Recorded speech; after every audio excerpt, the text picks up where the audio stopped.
Once upon a giggle in the land of Bumblebrook, there lived a young dragon named Draco. He was small, bright green, had a tail that always tripped him up, and worst of all, dragon hay fever. And when dragons sneeze, well, things catch fire. One sunny morning, Draco was sniffing a daisy when, achoo, a burst of orange flame shot from his nose, roasting the poor daisy to a crisp. "Oh, drat!" Draco muttered, fanning the flower with his wings. "I will never be a proper dragon if I cannot stop sneezing." Up in her crooked tower, Wendy the witch was busy mixing potions with her black cat, Noodle. Wendy was funny, forgetful, and hiccuped sparkles with every spell.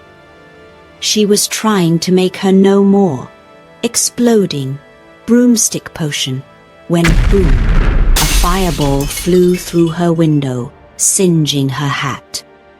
"My hat!" Wendy squeaked. She grabbed her sputtering broom and zoomed toward the smoke to find the culprit.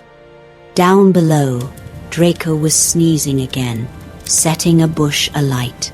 Wendy swooped down, shouting, "Aha! A sneaky dragon attacking my tower." "Wait! I just have allergies," Draco yelped. "Lies," said Wendy, pointing her wand. "Fizzle! Sparkle!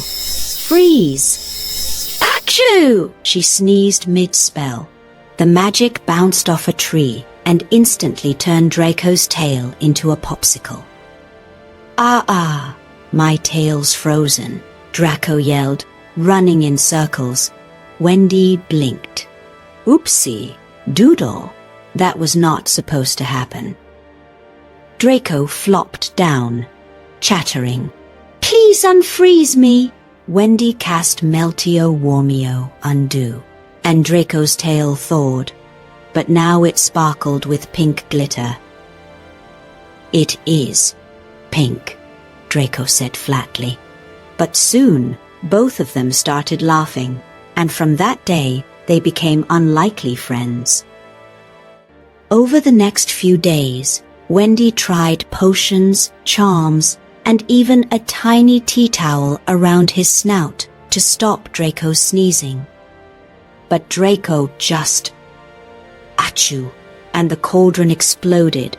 Wendy sighed, then wondered, what if your sneezes are not the problem? What if they are a power? A power? Draco tilted his head. Yes, you could use your sneeze. Fire for good, Wendy said. Like lighting campfires or toasting marshmallows. So I am a hero with allergies. Draco grinned. Just then, a loud boom echoed through the forest from Bumblebrook Village. They rushed to the village square, where a giant troll named Grizzlebeard was stomping through, stealing pies and shouting, "Main hungry." Wendy pointed her wand. "Stop right there, troll."